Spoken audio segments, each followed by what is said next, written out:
Sakkie voorreg om hier saam te kan gesels. Hierdie agtergrond is daar maar prentjie pragtig. Dis seker waar die woorde vandaan kom, prentjie pragtig. Dit moet wees, Arrie. Nee, ons waardeer, ons bly in 'n mooi vallei. Ja, dis pragtig. Slanghoekvallei. Hy het ook 'n trotse geskiedenis, maar geskiedenis wat klomp jare terug gaan net. Dit is Ja, nee, dis die eerste pioniers het die ingekom in die 1600s. Is 'n veepos. Ja.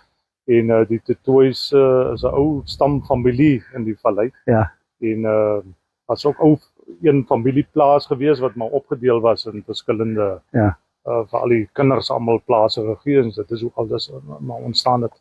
Ja, en ek neem aan die wynkomponent was altyd maar 'n groot, dis vrugte ook, maar wynkomponent het hulle vroeg agtergekom, dis mooi wêreld vir wyn. Ja, nee, die wyn is die ruggraat van die hele vallei. So die hele Slanghoekvallei is groot meerderheid is net wyndrywe.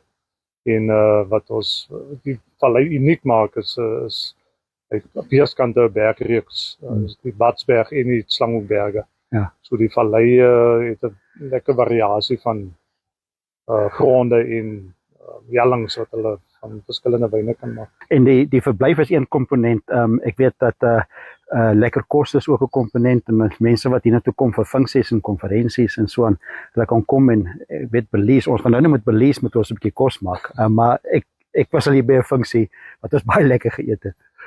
Sy weet van kos maak. Die mense kom terug vir daai kos en dis nog ou boerekos. Ag, lekker. Jou tradisionele boere eetes en ek moet sê die manne is seker ouens wat druk dat hulle moet terugkom vir die funksies en die troues en die goed, so nee, ons hou by daai